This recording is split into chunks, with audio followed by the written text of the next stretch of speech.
저는 사실 들어가서 다른 그림에 눈이 안 가더라고요. 건축물 보느라고. 태양빛은 자기가 건물을 때리기 전까지는 얼마나 위대한지 몰랐다. 달빛의 원리를 이용해서 만든 게 킴베라 아트 뮤지엄이다.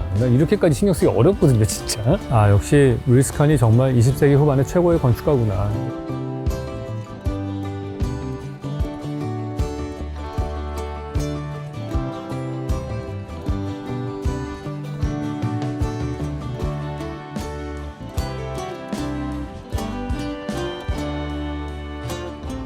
네, 안녕하세요, 왓슨 여러분. 저희가 드디어 텍사스 포트워스에 있는 킴베라 아트 뮤지엄에 왔습니다. 아시다시피 제가 되게 좋아하는 건축가가 두 명이죠. 루이스 칸과 안도 다다오를 좋아하는데 두 명의 작품이 다 이 킴베라 아트 뮤지엄에 다 있습니다. 그리고 또 한 명 또 제가 좋아하는 건축가인 렌조 피아노도 있고요. 그래서 맨 먼저 루이스 칸의 킴베라 아트 뮤지엄이 지어졌고, 그 다음에 안도 다다오께 지어지고 렌조 피아노께 지어지고 한 것 같습니다. 그래서 이곳에 오시면은 세 명의 마스터의 작품들을 다 볼 수 있습니다. 제가 좋아하는 건축가의 대표작이거든요. 사실 이 킴베라 아트 뮤지엄이라고 하는 게 그 소크 연구소와 킴베라 아트 뮤지엄, 이 두 가지가 가장 높게 평가되는 건물이고요. 저는 개인적으로 엑스터 도서관을 되게 좋아하고, 그 세 개가 가장 대표적인 작품인데, 그 중에서도 굳이 가장 루이스 칸의 디자인 철학을 잘 보여주는 게 뭐냐 그랬을 때는 보통 킴베라 아트 뮤지엄을 얘기를 합니다. 왜냐하면 루이스 칸의 작품이라고 하는 거가 가장 중요한 게 빛으로 하여금 빛되게 만드는, 건축물이 빛을 어떻게 더 돋보이게 할 것이냐, 공간을 어떻게 자연의 빛으로 채울 것이냐, 이런 데가 주요 관심사이기 때문에 그걸 가장 잘 보여주는 건물입니다.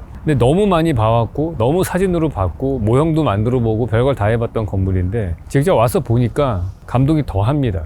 왜냐면 이 스케일감과 재료의 물성이라든지 디테일이 훨씬 더 자세하게 보이는데 정말 어마어마한 작품인 것 같습니다. 이 박물관은 메인 엔트런스가 저 뒤쪽에 있습니다. 여기 보시면 이쪽 땅이 살짝 높고요, 오른쪽이 약간 낮습니다. 그러니까 엄밀하게 따지면은 2층짜리 건물로 되어 있는 거예요. 근데 기단부라고 할 수 있는 1층 부분이 노출 콘크리트로 되어 있고요. 그 다음에 2층이 단층으로 되어 있는 것 같은 볼트 구조로 되어 있는 하나, 둘, 셋, 넷, 다섯, 이 앞에 것까지 해서 6개가 쭉 놓여져 있죠. 이거는 저희들 맨힐 뮤지엄에서 보셨던 거랑 되게 비슷하죠. 그래서 하나가 비어있는 그런 구조를 띠고 있는데, 여기서 보시는 제가 설명드려야 되는 중요한 거는 이 왼쪽에 있는 비어있는 노출 콘크리트로 되어 있는 이 볼트 지붕이 이 건물의 주요 구조체를 그대로 다 드러내 보이고 있는 겁니다. 그래서 기둥과 사이클로이드 곡선으로 되어 있는 그런 지붕으로 되어 있죠. 그리고 나머지 부분들이 지금 트래버틴이라고 하는 약간 베이지색 대리석으로 채워져 있는 거죠. 그래서 구조체와 비구조체를 명확하게 보여주는 그런 구성을 띠고 있습니다. 1층 부분은 아무래도 땅을 막고 있기 때문에 약간의 흙막이 역할을 해야 돼서 그냥 노출 콘크리트로 연결해서 쓴 거겠죠. 우리가 마치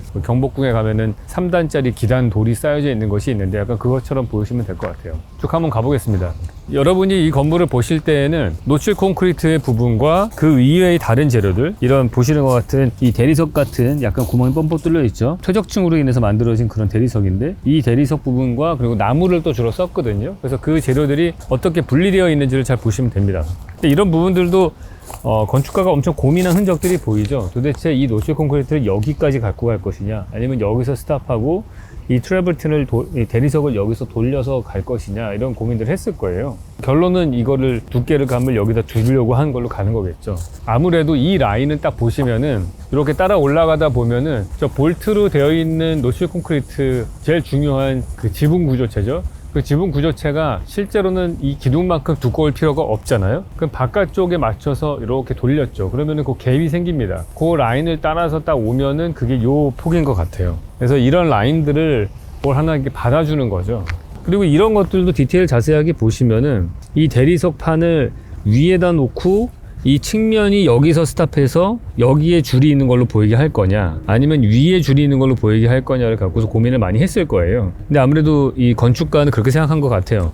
어차피 여기 줄이 있으니까 여기 줄이 하나 더 생기는 거는 큰 문제가 되지 않는다. 근데 대신에 여기 줄이 생기게 되면은 이 벽이 되게 두께감이 있는 연처럼 보이는 것이 없어질 테니까 이 측벽을 우선시하고 여기 위에 줄이 생기고 그 줄을 여기 또 연속적으로 하나 더 생기게 한 것 같아요.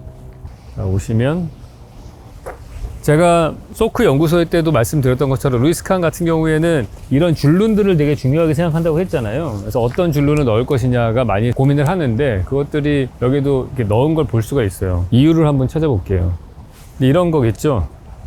여기서 보시면은 얘는 보가 지나가는 그런 구조체고 얘는 그냥 일종의 벽이고 요거하고 요거는 나눠지는 거죠. 여기서 이게 구조체고 얘도 구조체인데 기둥인데 이거는 트래버틴으로 다른 비구조체인 거죠. 그러니까 얘는 쓰고 그다음에 이 라인은 여기서 갖고 오고 이 보의 두께만큼이 여기 또 라인을 하나 더 그은 거죠.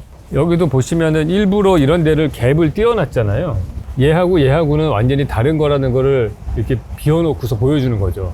이게 뭐 붙을 이유가 없죠. 뭐 특별하게 방수를 하거나 그럴 필요가 없기 때문에 다른 재료들은 다르게 반영을 해 놓은 거죠. 아마 루이스칸은 이거 갖고 고민을 많이 했을 거예요. 왜냐하면 여기 라인이 이미 있는데 이 라인을 갖고서 여기를 갖고 올 것이냐. 그렇게 되면은 이 돌이 하나, 둘, 셋, 넷, 4등분으로 등분으로 안 되고 얘는 좀 짧고 얘는 좀 커지고 하는 문제가 생기거든요. 그래서 그럴 때 고민하다가 아무래도 그래도 이 라인과 이 라인을 맞출 필요는 없겠다. 그런 생각을 했겠죠. 이게 균질하게 4등분 돼서 가는 게 더 중요한 거라고 생각을 했을 거예요. 그래서 사실 이 볼트는 안쪽에 있는 볼트하고는 가장 큰 차이점은 뭐냐 하면요. 여기 가운데 천창이 안 찢어져 있다는 점이에요. 그 부분이 되게 중요하고요. 일단 구조체로만 보여주는 거죠. 근데 여기서 하나 우리가 짚고 넘어가야 되는 거는 이 곡선의 모양입니다. 이게 사이클로드 곡선인데 엄밀하게 자세하게 잘 보시면은 이 안에서도 저 보의 두께가 얇았다가 위로 갈수록 점점 굵어졌다가 옆으로 갈수록 점점 얇아지네요. 저런 것들이 아주 세밀한 차이긴 하지만은 구조적인 이유 때문에 그런 걸 거예요. 이 보가 여기가 꺾어지는 부분이 제일 많으니까 이 상층부에 부러지려고 하는 힘이 셀 거 아닙니까? 그리고 이쪽에서 양쪽에서 쏟아지는 힘을 받는 곳이기도 하고요. 근데 큰 부분에서 봤을 때 이 볼트는 여기 이 빔 위에 얹어져 있는 거거든요. 그래서 구조적으로 양쪽 끝에 기둥도 중요하지만은 여기 줄눈이 하나 그어져 있죠. 이 빔이 되게 중요한 역할을 하는 거예요. 처짐도 없어야 되는 거고 이 위에 얄팍한 콘크리트 쉘로 되어 있는 구조를 딱 얹고 있어야 되는 거죠.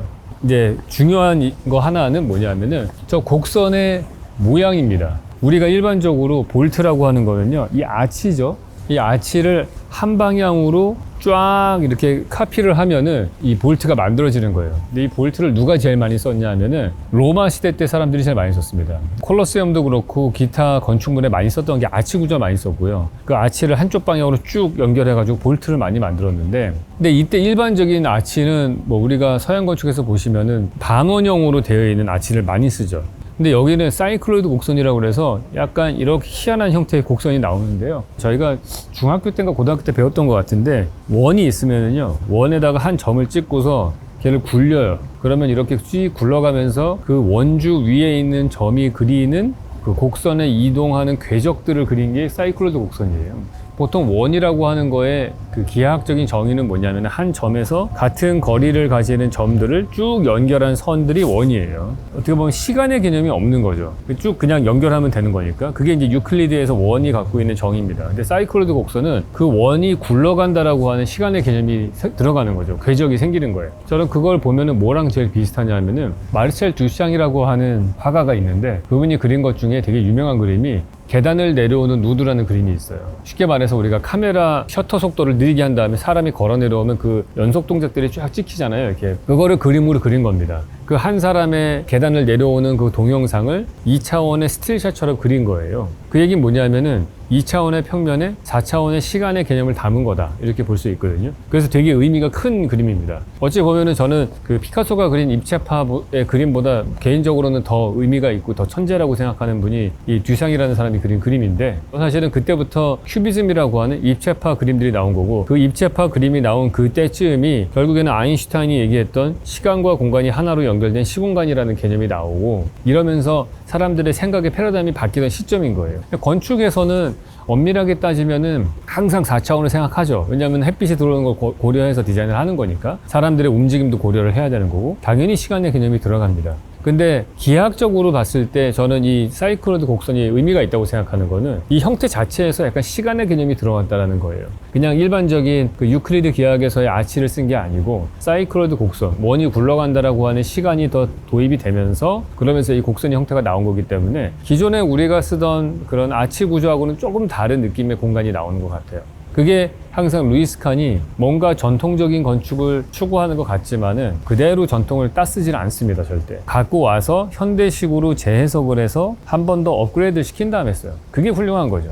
21세기에 와서 똑같이 한옥 짓는 건 별로 의미가 없는 거고, 이 시대에 맞는 뭔가 새로운 발전이 있어야 되는 거예요. 그렇다고 옛날 걸 완전히 무시하고 가는 것도 아니고, 그래서 그게 더 사실은 기발하다는 생각이 들어요. 루이스 칸의 작품을 보시면은 그런 하나하나 것들을 찾아가면은 상당히 재밌습니다. 자, 이쪽으로 한번 가볼까요? 지금 보시면은 특이한 점은 뭐냐면은 이 건물에 들어오기 전에 항상 이 작은 잡석을 밟고 들어가야 된다는 거예요. 볼게요. 이 대리석이 깔려있는 부분부터가 우리의 미술관이라고 생각을 한다면은 특이하게도 여기에 이 돌을 한번 밟고 와야 됩니다. 이거를 어떻게 해석하는 사람이 있냐 하면은 내가 걸으면서 돌이 내는 소리가 있잖아요. 차근차근 그 걸음을 걸을 때 내는 소리, 그리고 옆에서 나는 물이 내는 소리, 이런 것들이 섞이면서 한번 소리를 통해서 필터를 한다, 그렇게 표현하는 사람을 제가 본 적이 있어요. 그래서 옛날에 제 교수님이 그렇게 얘기했던 것 같습니다. 그래서 이 안에서도 보면은 되게 미세하게 레벨 차이를 뒀어요. 이 수공간 레벨이 있고요, 거기서 한 20cm 떠서 우리 사람들이 다니는 1층 레벨이 있고, 그거보다 또 한 20cm 위에 이 단이 놓여져 있고, 그리고 그 높이하고 거의 비슷하게 이거를 만들어 놓은 것 같은데, 그러니까 이 건축가의 의도가 여기에 벽이 낮은 담장이 하나 서고 여기에 낮은 담장이 양쪽에 서고, 들어올 때는 항상 좌우를 거쳐서 들어온 다음에 계단을 4단을 올라가고 그 다음에 이 숲을 거쳐서 들어가라. 물론 여기는 메인 엔트런스는 아닌 거예요. 뒤쪽에 있는 게 메인 엔트런스고, 사무실 오피스 같은 것들도 다 여기서 봤을 때 한층 밑이죠. 거기에 레벨이 있습니다. 이 루이스 칸의 캠벨 아트 뮤지엄을 볼 때 중요한 개념이 여기 나옵니다. 루이스 칸의 개념 중에 주인 공간과 하인 공간이라고 하는 개념이 있어요. 그게 뭐냐 하면은 주인 공간은 실제로 사람들이 많이 머무르고 서비스를 받는 공간이죠. 하인 공간은 서비스를 하는 공간이에요. 칸의 디자인의 가장 큰 특징은 이 주인 공간과 하인 공간들을 이렇게 딱 컴팩트하게 구분시켜서 놓는 거예요. 근데 어떻게 되냐면은 이 캠벨 아트 뮤지엄에는 이 볼트가 있는 공간, 이게 주인 공간입니다. 그럼 이게 모듈 A라고 봅시다. 그런 다음에 여기 보시면은 두 개의 볼트 사이에 이 공간이 하나 있잖아요. 이게 B라는 공간이에요. 그럼 이 B라는 이 좁은 공간이 이게 이제 하인 공간이 되는 공간입니다. 그럼 여기에 계단실이 들어가기도 하고 뭐 기타 화장실이나 이런 거에 들어가기도 합니다. 그래서 A, B, A, B, A, B 계속해서 반복돼서 이 모듈러가 가 있어요. 되게 단조로운 것 같지만은 어떤 차이를 만드냐면은 내가 폭이 좀 넓은 전시 공간을 만들고 싶다, 그러면 A 플러스 B 플러스 A를 하면 되고요. 폭이 좁은 걸 쓰고 싶다 그러면 A만 쓰면 되는 거고, 조금 더 넓은 걸 쓰고 싶다 그러면 A 플러스 B를 써도 되는 거고, 그 안에서도 벌써 여러 개의 베리에이션이 나오죠. 그리고 이 칸은 이 킴벨을 디자인할 때 가장 중요하게 생각했던 것 중에 하나가 뭐냐면은 중정을 뚫는 거였어요. 중정을 뚫어서 각자 다른 모양, 가로, 세로, 높이가 다른 중정의 형태를 갖고 와서 똑같은 텍사스의 빛을 받더라도 중정의 가로, 세로, 높이의 볼륨이 달라지면은 색이 반사되는 게 달라질 거 아니에요. 그 빛이 반사되는 양이나 이런 것들이. 그래서 그 각각의 다른 중정들을 중간중간에 집어넣어서 공간의 변화를 갖고 옵니다. 그 똑같은 기법이 맨힐 뮤지엄에 쓰였던 그 좁은 중정들이 들어간 방법이에요. 거의 대부분의 것들은 이 렌조 피아노는 캠벨 아트 뮤지엄에서 배운 교훈을 그대로 맨힐 뮤지엄에 철근 콘크리트 대신에 철골 구조를 써서 만들었다, 이렇게 보시면 됩니다. 자, 우리가 여기서 이제 서서히 전시장 내부의 공간이 어떻게 되는지 자세하게 살펴볼게요. 지금 오른쪽 보시면은 노출 콘크리트 되어 있는 볼트와 대리석 부분 사이에 약간 찢어져 있는 그 측창이 들어가는 걸 볼 수가 있을 거예요. 그러면 저것도 역시 위에 콘크리트 볼트가 좁았다가 넓어졌다 좁아지니까 이 밑에 있는 이 곡선은 그대로 같은 거리로 가게 되면은 창문은 옆에가 좀 넓다가 위로 갈수록 좁아졌다가 다시 넓어지는 현상이 생기죠. 그러니까 이 전시장에 들어오는 햇빛은 크게 두 가지로 들어옵니다. 하나는 저 찢어진 측창을 통해서 들어오는 것 하나, 두 번째는 저 위에 이렇게 조금 튀어나와 있는 거 있죠. 저게 천창이에요. 저걸 통해서 햇빛이 들어갑니다. 저거 햇빛이 들어가게 하려면 이 볼트 위를 쭉 찢은 거거든요. 그런 다음에 그냥 천창이 들어오지 않고요. 거기다가 여기 보시면은 금속으로 되어 있는 약간 시옷자 모양으로 되어 있는 그런 반사판이 생깁니다. 그래서 저 천창을 통해서 햇빛이 들어온 다음에 반사판을 때리고서, 그러면서 햇빛이 다시 이 곡선으로 되는 이 콘크리트 벽을 때리고서 들어오게끔 되는 거죠. 근데 그러려면 이걸 쭉 찢어야 되잖아요. 근데 그게 되게 중요한 캠벨 아트 뮤지엄의 핵심이에요.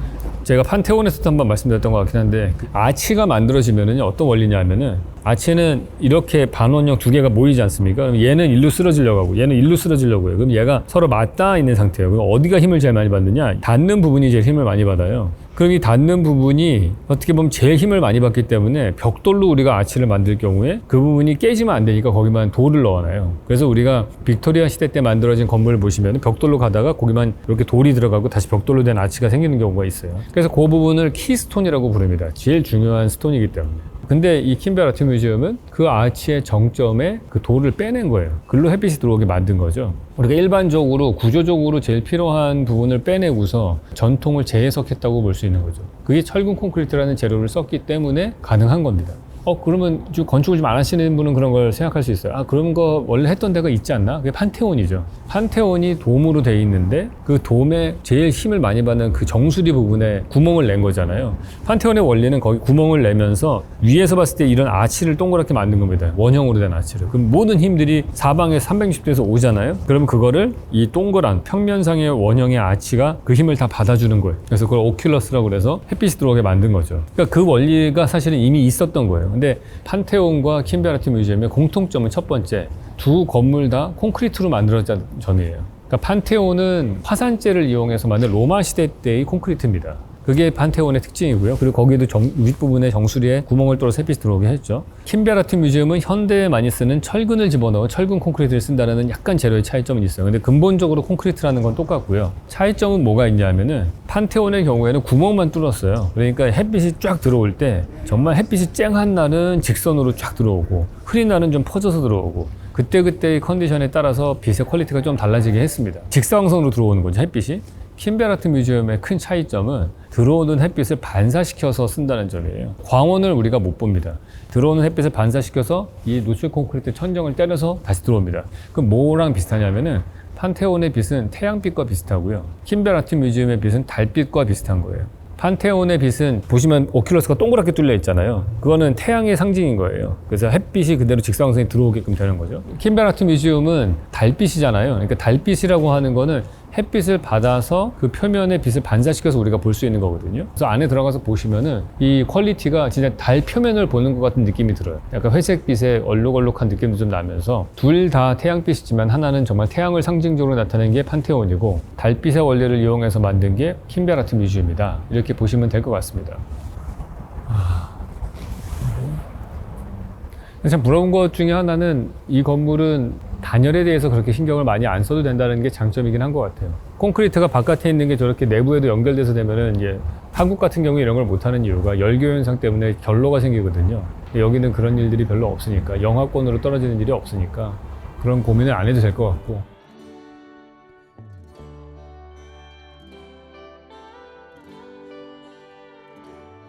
근데 사실 제가 여기 직접 와보기 전에는 어디가 메인 엔트런스인지 몰랐거든요. 어디가 주출입구인지. 근데 보시면 제가 지금 서 있는 곳이 주출입구입니다. 모든 건물이 다 그렇듯이 캐노피가 필요하죠. 그래서 이 한 베이를 1층 부분을 빼내고 나서 이 건물 위에는 오피스가 있는 공간인데요. 여기 밑을 다 그 캐노피 공간으로 해서 들어올 수 있게 해주고, 이게 진입 시퀀스가 되게 멋있는 게 여기 정문으로 들어가시게 되면은 그 다음에 프론트 데스크가 있고 그 뒤쪽에 있는 계단으로 양쪽으로 올라가게 돼 있어요. 일단 올라가면은 이제 그게 아까 설명드렸던 A, B 중에서 B에 해당하는 그 폭에서 해당이 되는 거죠. 그래서 그걸 올라가면은 그 볼트로 되어 있는 것이 쫙 연결돼서 한 5단 정도가 이렇게 연속되는 그런 볼트 공간 구조가 나오게 됩니다. 그래서 뒤로 나가면은 아까 저희가 맨 처음에 서두에서 보여드렸던 그 가든이 있는 쪽이 나오게 되는 거죠. 루이스 칸의 노출 콘크리트를 자세하게 볼 수 있는 샘플인 것 같아요. 보시면은 어떤 모듈러 사이에다가 안으로 들어가는 거가 여기 보이시죠? 줄눈이 되게 넓게 보이고, 그 다음에는 좁은 것들이 이렇게 45도로 튀어나와 있는 걸 만들어 놨거든요. 이런 줄눈들을. 그리고 이제 콘 자국들이죠. 이런 것들. 여기 보시면은 이렇게 메꾼 건데 캡이 없어지면 이렇게 되는 거죠. 그래서 여기 사실 이런 거 진짜 저는 품이 하나 더 들어가는 거거든요. 얘를 만들기 위해서 한번 생각을 해보세요. 이게 45도로 이렇게 시옷자 모형으로 튀어나오는 줄눈을 만들기 위해서는 합판을 엣지 부분을 45도로 커트를 한 다음에 그거를 딱 이 거푸집에 딱 붙이고 나서 그 다음에 얘를 콘크리트를 부어야 되는 거거든요. 그러면은 얘가 이렇게 나올 수 있겠죠. 이렇게 온폭 파여져 있는 것들을 미리 거푸집을 만들었을 때. 그러니까 다른 것보다도 그 합판이 한 장 더 들어가야 되는 거거든요. 한 겹이. 그만큼 푸님이 더 들어가는 거죠. 그래서 이것도 만들기도 사실 쉽지 않은 그런 것 같아요. 그리고 좀 놀라운 거는 이게 아직까지도 안 깨져나가고 있다는 것도 저는 사실 놀랍습니다.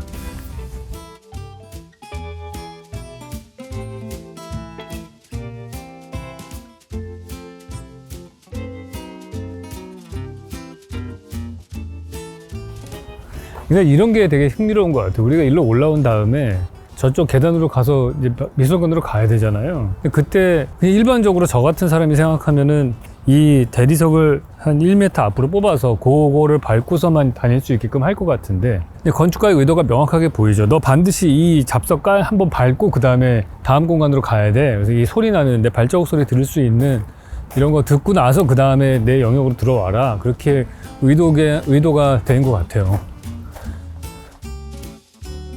루이스 칸의 킴벨 아트 뮤지엄이죠. 그걸 한번 둘러봤습니다. 이게 만들어진 지 50년 된 건물입니다. 50년 전에 만들어진 건물이 진짜 어저께 만든 건물처럼 유지도 관리도 되게 잘 돼 있고, 디자인이 촌스럽다거나 그런 게 하나도 없고요. 심지어는 저는 렌소 피아노가 옆에 새로 지었다고 하는 2010년쯤이니까 뭐 그때 완성됐다고 하는데, 저 건물보다도 이 건물이 더 현대적이고 더 완벽해 보이는 것 같아요.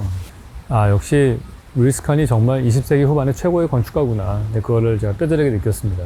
여행 다니면서 직접 봤던 현대 건축물 중에서 진짜 감동을 받았던 건물이 아까 세보니까 6개 정도 되는 것 같은데, 그 중에 3개가 루이스 칸 건물입니다. 그 정도로 임팩트가 있는 건축가인 것 같고, 특히 이 작품이 그 중에서도 거의 원탑이 아닌가 생각이 들 정도로 되게 훌륭했습니다. 마치 맨날 사진으로 보던 옛날 첫사랑을 새로 만나는데 지금도 감동이 있는 그런 느낌인 것 같아요. 전 사실 되게 진짜 울컥했습니다. 와서 보고서 너무 와보고 싶었는데 너무 멀어가지고 안 가봤다가, 그런 거 있잖아요. 기대를 엄청나게 했는데 와서 봤는데 기대 이상으로 훌륭해요. 세상에, 심지어는 카페에는 음식도 맛있어. 가격도 저렴하고. 여기서 우리 셋이 정말 맛있게 먹었는데 그 뉴욕 한인타운에서 먹었던 음식값은 3분의 1밖에 안 되는 가격에 이렇게 좋은 미술품 보면서 좋은 카페에서 즐길 수 있었다는 게 정말 감사했던 것 같습니다. 내부에서 바깥에서 보시던 것처럼 저 볼트가 5개 정도가 반복되는 구조를 띠고 있는데요. 거기에 크게 3개의 가든이 들어가 있습니다. 저희가 밥을 먹었던 곳이 가운데 정방형으로 제일 큰 가든이 하나 있고요. 또 하나 작은 가든은 전시장을 돌면서 잠깐씩 바깥을 볼 수 있게 되는 가든이 하나 있었고요. 3번째 가든은 창문이 아예 없습니다. 그래서 그거는 그 1층에 있는 오피스로 내려가는 가든이었거든요. 그 오피스로 내려가는 선큰 가든이 있는데, 그 선큰 가든은 전시장 내에서는 못 보게 막혀 있어요. 되게 디자인이 정말 잘 돼 있는 것 같습니다. 밖에서 보면 되게 단조로워 보이는 건물인데 안에 들어가면은 전혀 이게 단조롭다는 생각이 안 들고 엄청난 변주가 일어나고 있습니다. 특히나 감동적이었던 거는 그 가벽을 설치하는 디테일이었어요. 이 보에 앵커가 되어 있는 쇠가 나오고 그 팔이 나와서 가벽을 위에서 이렇게 딱 붙잡고 있는데, 그 가벽이 놓여진 위치도 제가 말씀드린 A존과 B존과 A존이 있다면 그 B존의 안쪽으로 들어가기 안 하고요. B존의 딱 바깥쪽 경계선에 받게끔 가벽을 설치를 했더라고요. 모든 가벽들을. 그러니까 이 공간이 더 좁아 보이지 않게 하면서 뭔가 이렇게 여러 가지 베리에이션이 있고요. 또 하나 제가 현장에 와서 발견한 거는 이 리플렉터라고 할 수 있는 반사판이 2종류로 되어 있다는 점이었어요. 하나는 타공철판, 아주 얇은 타공철판으로 돼서 반사도 반시키고 절반 정도의 빛은 난반사되면서 밑으로 투과해서 들어오게끔 일종의 약간 반투명 커튼 같은 역할을 하면서도 리플렉터를 하는, 반사판을 하는 그러한 재질이 하나 있고요. 그거는 약간 조도가 좀 많이 필요한 건물일 때 그렇게 만들었고요. 조도가 좀 없어야 되는, 너무 밝지 않은 전시장이 돼야 되는 부처상 같은 것들이 있는 그런 조각 있는 공간, 그쪽 전시 영역에서는 오히려 이렇게 시옷자로 되어 있는 거에 절반 정도는 솔리드하게 막혀있게 만들고 나머지 반만 반투명의 터공철판을 썼어요. 그러니까 빛을 더 많이 반사시키고 빛을 좀 더 덜 들어오게 하는 장치인 거죠. 그걸 통해서 같은 태양빛이라고 하더라도 반사판의 투명도를 조절을 함으로써 빛의 양을 좀 컨트롤할 수 있는 그런 디테일을 갖고 있었습니다. 들어가서 보면은 역시 사진으로 봤던 것처럼 달표면을 보는 것 같은 느낌도 들면서, 저는 사실 들어가서 미술작품 거의 안 봤어요. 건축물 보느라고. 거의 뭐 다른 그림에 눈이 안 가더라고요. 그래서 보시면은 얼마나 이렇게 심플한 스트럭처 안에서 다채로운 공간이 연출될 수 있는지, 우리가 봤던 오디토리움 같은 경우가 깊이 있게끔 이 A 모듈러 안에서 2개 층 높이를 파서 경사로 이 오디토리움을 놨죠. 거기도 디테일을 보시면은 기가 막힌 게 뒤에 컨트롤룸이 하나 있잖아요. 그 컨트롤룸의 박스를 나무 프레임으로 짜고 거기다 빨간색으로 되어 있는 패브릭으로 되어 있는 걸 흡음판처럼 썼거든요. 뒤쪽 면은 봤더니 나무가 아니고 이렇게 천을 색깔이 다른 거를 이렇게 바느질로 박아가지고 그렇게 표현을 한 거더라고요. 그래서 그런 것들을 보면은 저는 정말 여기 이 루이스 칸 사무실에 있었던 직원들이 정말 경이로운 것 같아요. 난 이렇게까지 신경 쓰기 어렵거든요, 진짜. 제가 만약에 우리 직원들이 이 정도까지 닥달했으면 아마 사표 쓰고 다 나갔을 것 같아요, 제가 볼 때. 근데 그런 일화도 있어요. 루이스 칸이 그 밑에 일했던 그 건축가가 다큐멘터리에서 나와서 얘기하는데, 루이스 칸이 새벽 3시에 자기한테 사무실에 전화 걸어가지고 너 모형 그따로 그게 멋만들면 어떻게 하냐고 화내고 끊었다고 그러더라고요. 근데 그게 참 그렇습니다. 이게 그 라스트 댄스라는 그 다큐멘터리 보시면 시카고 불스의 누군 마이클 조단이 그 밑에 동료들 정말 엄청 닥달하잖아요. 그걸 보면서 아 진짜 그런 역사에 남을 만한 팀을 만드는 사람들은 저렇게 해야 되나 보다. 근데 문제는 이제 그렇게 해도 있을 만큼의 카리스마가 있는 사람이고 실력으로 보여준 사람이니까 그 사람들이 참고 있겠죠. 아니면 벌써 다 떠났겠죠. 어줍잖은 저 같은 사람이 그랬다가는 뭐 다 사표 쓰고 나가는 거죠. 그러니까 그 정도까지 역량을 키우는 게 중요한 것 같아요. 그게 한 번에 이렇게 되지는 않는 거죠. 그러니까 결국에는 이렇게 한 단계 빌드업 해나가면서 그런 팀을 만들어야 되는 거죠. 하여튼 정말 경이로운 작품이었던 것 같습니다. 제가 솔크 연구소를 봤을 때, 소크 연구소에 봤을 때의 감동보다도 더 디테일이 감동적인 것 같아요. 여기서가. 왜 사람들이 킴벨 아트 뮤지엄이 루이스 칸이 태양신에게 바치는 재물이다, 뭐 이런 얘기를 했는지 알 것 같아요. 자연 채광이 우아하게 표현되어 있는, 동시에 또 중력이라고 하는 힘을 거스르는 우아한 어떤 건축적인 방법들, 이런 게 잘 표현된 그런 건축물로서는 제가 본 건물 중엔 거의 최고가 아닌가 하는 생각이 듭니다.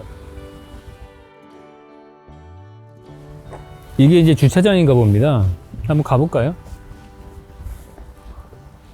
이게 또 건물이 그런 것 같아요. 우리가 건축가들이 제일 신경을 쓰기가 어렵고 놓치는 부분 중에 하나가 이 주차장 입구거든요. 그러니까 우리나라 같은 경우는 대부분의 건물이 지하 주차장을 통해서 진입을 하다 보니까 사실 저도 건물 설계할 때 요즘에 신경을 많이 쓰는 부분들이 이 지하 주차장 들어가는 부분의 이 벽체와 조명 같은 것들이에요. 이게 그 건물의 첫인상을 좌지우지하거든요. 와, 뭐 엄청나게 안으로 많이 들어가네요. 보통 저희 건축가들이 보는 평면도는 아까 보셨던 그 오피스가 있는 1층 레벨, 메인 엔트런스 레벨하고 위에 그라운드 레벨에 있는 메인 전시장 레벨, 거기만 주로 평면도를 봤지 이 지하는 제가 본 적이 없어요. 오. 그러면 여기로 차를 갖고 오시는 분들은 동선이 어떻게 되는 건가? 자동차 스타퍼도 멋있게 만들어놨네. 엘리베이터를 타거나 계단으로 올라가게 되어 있네요. 오! 보니까 이 주차장은 나중에 만들어진 거네요. 킴벨 아트 뮤지엄 만들어진 다음에 들어와서 일로 올라가면은 렌조 피아노 건물로 올라오게 돼 있어요. 아까 보셨던 킴벨 아트 뮤지엄하고 렌조 피아노 파빌리온 사이에 이 잔디밭으로 되어 있는 이 부분을 파서 여기를 주차장으로 만든 거네요. 네, 저희는 피아노 파빌리온은 좀 이따 보고요. 그래도 두 번째로 만들어진 안도 타다오 건물로 가봐야 될 것 같죠?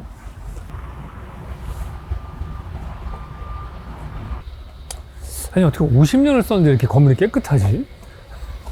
심지어는 이런 데는 좀 지저분할 수 있잖아. 이런 데는. 이 로딩덕 이런 데는. 심지어 이런 데까지도 깨끗해. 막 이런 사이니지도 멋있어. 폰트도.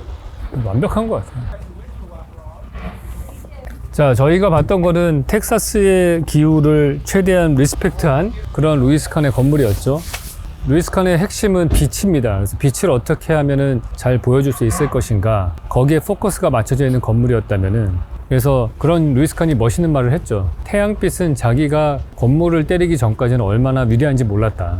그냥 건물을 때리고 나면 그 다음에 그림자가 생기잖아요. 그러고 나서 자기의 존재의 그 위대함을 깨닫게 된다는 거죠. 그래서 루이스 칸은 건물을 만드는 것 자체가 그림자를 만들기 위하고 빛을 인지되게끔 하기 위한 장치다, 이렇게 볼 수 있습니다.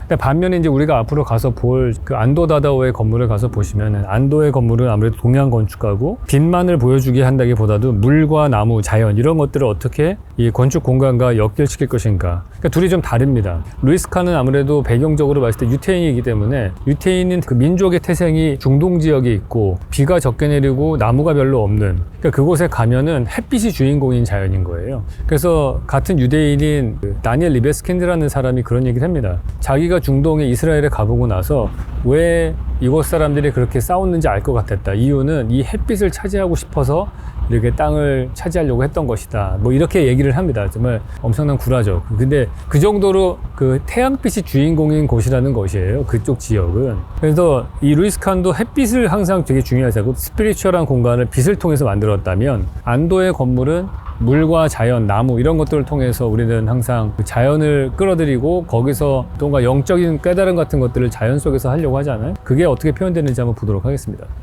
제가 알기로는 현대 건축가 중에서 가장 스피리추얼한 공간을 만드는 두 건축가가 루이스 칸하고 안도 다다오예요. 근데 솔직하게 사진상으로 봤을 때는 저는 루이스 칸의 킴벨보다는 못했던 것 같습니다. 그걸 한번 확인해 보도록 하겠습니다. 일단 사실 약간 좀 나 개인적으로는 좀 감동을 깨는 것 중에 하나가 이렇게 훌륭한 건물들이 있는데 너무 이 두 건물 사이에 주차장이 너무 넓은 것 같아요. 주차장이 일단 좀 분위기 깹니다. 또 이 두 건물 사이에 주차장을 딴 데로 옮겨버렸으면 좋겠네요. 리차드 세라의 작품인 것 같죠?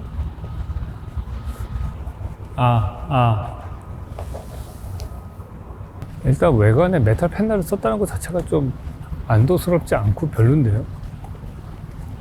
솔직히 저는 이 텍사스의 이 엄청난 더위에 이렇게 유리창 많은 게 보여졌다는 것 자체가 좀 환경적으로는 좀 불리하지 않나 하는 생각이 첫인상이 좀 듭니다.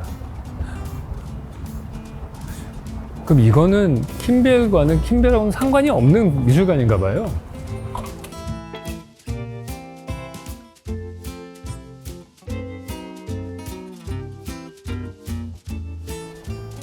보시면은 기본적으로 수공간을 크게 만들어 놓고 거기에 하나, 둘, 셋 방들이 치고 나가게 돼 있죠. 지금 치고 나가는데 이렇게 벽으로 되어 있는 공간이 한 존이 있고요. 여기까지 나오면은 사방에 뚫려 있는 그러한 공간이 나오고, 그리고 한 켜 더 나가면은 기둥이 처마를 받치고 있는 공간이 나오잖아요. 그러니까 크게 한 3단으로 분리가 돼서 공간이 나오는 겁니다. 그러니까 우리의 그 동양 건축을 보시면 기둥 중심의 건축이다 보니까 기둥이 있고 처마가 있고 그걸 받쳐주잖아요. 그러니까 툇마루가 있는 공간이죠. 그게 저쪽이라고 보시면 되고, 어쩌면 여기가 툇마루일 수도 있겠네요. 그게 하나 있고, 안에는 완전히 실내 방으로 되는 공간이고, 그래서 바깥에 있는 자연이 안쪽으로 점점 치고 들어오는 그런 구성을 띠고 있습니다. 그래서 이 사이사이 공간은 완전히 안으로 찢어서 들어오는 그런 모양새를 하고 있어요.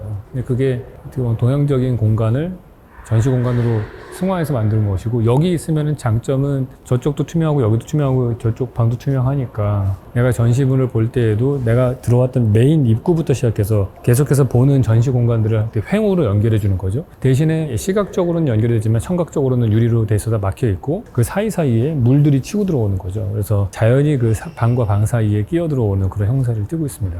저는 앞에 킴벨을 보고 와서 그런지 뭐 그닥 그렇게 감동적이진 않은 것 같습니다. 아하. 여기 딱 안도 다다오의 시그니처 공간이 나오네요. 낮은 담장으로 외부 공간이 프레임이 되어 있고요. 그리고 이 담장이 싸고 있는 저 땅이 그냥 수평면으로 가도 되는데 그렇게 안 하고요. 약간 경사를 만들었잖아요. 그러면은 저쪽 모서리 부분부터 시작해서 이 땅이 이쪽으로 쏟아지는 것 같은 느낌이 들어요. 그래서 이 제가 서 있는 부분이나 아니면 전시장에 앉아 있는 사람이 서 있는 사람이 봤을 때 자연이 자기한테 더 쏟아지는 듯한 느낌이 나게끔 만드는 기법입니다. 네, 이 건물의 구성은 그렇습니다. 이 뒤쪽에 마당이 여기 만들어져 있거든요. 근데 아래쪽에 수공간은 낮고요. 이 뒷마당 레벨이 좀 높아요. 그러니까 이게 뒤쪽에 건물의 옥상 부분인 것 같은데요. 크게 말해서 5개의 그 건물 직사각형 박스들이 있고요. 거기에 여기 보면 마당이 중간중간에 4군데로 치고 들어가고, 이쪽에도 수공간이 한 3군데 치고 들어왔죠. 그래서 이렇게 자연이 이 빌딩으로 다 침투하는 듯한 형태를 띠고 있는데, 저희가 봤던 거는 1층에서 봤을 때는 되게 높은 천정고를 통해서 바깥의 수공간과 하늘을 볼 수 있게 돼 있다면은, 여기는 2층 레벨에 있는 이 마당은 좀 자그마한 창문을 통해서 볼 수 있으니까 모든 전시 공간에서 어느 정도는 다 자연을 접하게 돼 있는데 그게 조금씩 다른 사이즈로 접할 수 있게 돼 있다는 점이에요. 근데 저는 개인적으로는 미술품을 감상하는 데 있어서는 살짝은 좀 방해가 된다는 생각이 들었어요. 왜냐면 너무 밝고 안으로 들어오면 또 너무 어두운 공간에 조명을 인공 조명을 하고 있고, 그러다 보니까 제 눈이 계속해서 동공이 수축했다 확장했다 이렇게 계속 왔다 갔다 하다 보니까 그 변화가 너무 급격하게 변하기 때문에 좀 피로하다는 느낌을 받았어요. 사실 제가 본 것 중에서 이 안도 다다오의 건물, 제가 직접 본 것 중에서는 여기가 유리를 제일 많이 쓴 건물인 것 같아요.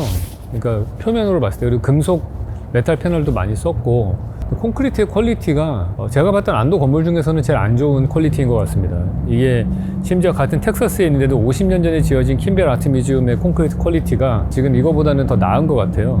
좀 너무 얼룩덜룩하고 퀄리티가 이렇게 균질하게 나오지가 않은 것 같아요. 사실 제가 여기 와보기 전에는 이게 킴벨 아트 뮤지엄의 확장된 익스텐션으로 생각을 했었거든요. 근데 보니까 여기는 포트워스 아티스트 그룹에서 거기서 만든 그런 미술관입니다. 그러니까 엄밀하게 따지면 킴벨과 그 뒤에 있는 피아노 파빌리온은 하나의 세트로 되어 있는 그 킴벨 파운데이션 것 같고요. 여기는 다른 재단에서 소유하고 있는, 그러니까 시 산하에 있는 그 아티스트 단체에서 이거를 관리를 하고 있고 커미션을 줘서 안도다다오가 설계를 하게 만든 겁니다. 그래서 아무래도 그 이 건축주 주체 자체가 관공서에서 했기 때문에 퀄리티가 킴벨만큼 그렇게 훌륭하게 나온 거는 아닌 것 같아요. 자, 그럼 저희는 다음으로 그 킴벨의 렌소 피아노가 설계한 피아노 파빌리온으로 가보도록 하겠습니다.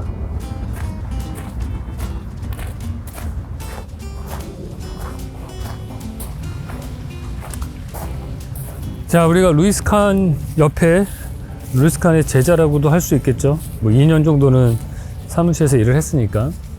그런 렌소 피아노의 거기를 한번 가보겠습니다.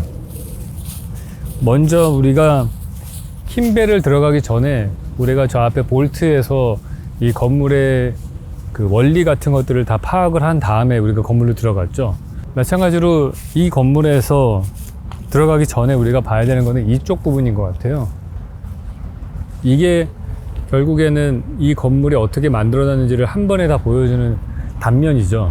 매닛 컬렉션도 그렇고 킴벨도 그렇고 피아노 파빌리온도 그렇고 공통적인 것은 벽체가 있는 이 실내 공간이 들어가는 거의 한 베이 정도를, 여기 보시면 이 간격이 한 3m, 4m 되는 간격으로 지금 이 컬럼의 방향이 빔들이 쭉쭉쭉 지나가고 이게 그 건물의 주요 구조체잖아요. 근데 그 한 베이를 앞으로 빼내고서 비워서 폴치 같은 걸 만들어 놓은 거죠. 여기도 그렇고 여기도 그렇고. 그러니까 이 가든 쪽을 향해서 한 베이를 비워서 사람들이 앉을 수 있게끔 그렇게 디자인을 했습니다. 그리고 거기서 이 건물이 어떻게 만들어졌는지 그 원리를 명확하게 한번 보여주고 그 다음에 건물 안으로 들어가게끔 해놨어요. 콘크리트 기둥이 서 있고요. 거기에 철골로 되어 있는 피스가 올라가서 또 다른 그 프리캐스트 콘크리트 같은데요. 그거를 받치고 있어요. 근데 이게 콘크리트와 콘크리트가 이렇게 한 덩어리로 만나져 있잖아요. 저기 킴벨은. 근데 여기는 중간에 수직 부재와 이 수평 빔 그 보하고 사이가 메탈로 하이테크 되어 있는 그 조인트 부분으로 연결되어 있습니다. 마치 우리가 이 다리뼈와 뼈 사이에 무릎에 어떤 연골이 하나가 딱 중간에 끼어 있는 것 같이 쇠가 그 역할을 하게끔 되어 있네요.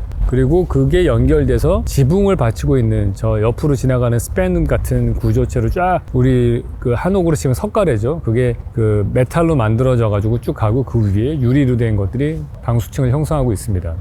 핵심은 요거인 것 같아요. 이게 이 건물에서 가장 중요한 단면을 보여주는 어떤 모습입니다. 아, 엄청난 디테일과 기술이네요.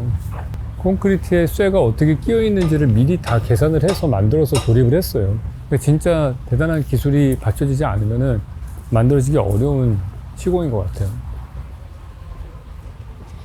이게 아까 우리가 주차장에서 올라왔던 그 계단인 것 같아요. 네, 저희가 지금 피아노 파빌리온을 다 둘러다 봤습니다. 어떻게 보면은 루이스 칸의 정신을 잘 계승한 그런 현대 건축가가 대표적인 사람이 렌소 피아노라는 건축가인 것 같은데요. 두 개가 하나의 세트로 잘 작동하는 것 같습니다. 루이스 칸은 철근 콘크리트라고 하는 걸로 볼트를 만들어서 구성을 했다면은 지금 뒤로 보이는 피아노 파빌리온은 철근 콘크리트와 철골 구조를 잘 이용을 해서 이 볼트 구조도 아니지만 하이테크적인 어떤 스트럭처를 만들었죠. 저희가 들어가 보니까 킴벨 같은 뮤지엄이 있고요. 그 다음에 수공간이 있고 자갈로 된 공간이 있고 그 다음에 여기 잔디밭이 있고, 그러고 나서 들어가게 되어 있죠. 이게 여러 개의 켜들이 이렇게 레이어가 나눠져 있습니다. 이쪽 방향으로. 현관문을 열고 딱 들어가면은 로비 공간이 딱 나오고요. 거기서 티켓팅을 한 다음에 뒤로 들어가게 되어 있는데, 거기 가기 전에는 좌우 방향으로 찢어져 있는 가든이 하나 들어가고 그걸 관통해서 뒤에 오디토리움 공간으로 들어가게 되어 있습니다. 그러니까 계속해서 이 레이어를 만든 거죠. 여러 가지 절편을 만들고 그 사이를 관통하면서 새로운 공간들의 레이어를 경험할 수 있게 해줍니다. 기본적으로 이 피아노 파빌리온은 앞에 보시는 킴벨 아트 뮤지엄에서 다 수용하지 못하는 여러 가지 부대 시설들, 예를 들면은 오디토리움이라든지 아니면 어린이를 위한 클래스룸이라든지 각종 오피스 공간들, 그리고 약간 작은 전시장, 이런 것들이 뒤에 들어가 있습니다. 그리고 이걸 만들면서 지하 주차장을 확보하려고 했던 것 같습니다. 두 거장의 작품이 가운데 이 정원을 사이에 두고서 마주보고 있는 구조를 띠고 있어요. 그래서 하나의 세트로 잘 이어지는데, 뭐 굳이 저는 더 좋은 작품이 뭐냐라고 말씀을 물어보신다면은 저는 당연히 킴벨 같은 뮤지엄이 더 멋있는 것 같습니다. 루이스 칸이 만든 킴벨이. 이 이유는 이 뒤쪽에 있는 하이테크 건축, 렌조 피아노의 작품도 엄청난 장인 정신과 웬만한 건축가들은 할 엄두를 낼 수 없는 그런 디테일들이 보이긴 하는데요. 공간이 주는 느낌이 이 앞에 보셨던 안도와 칸과 피아노가 세 명이 좀 약간 다르게 접근을 해요.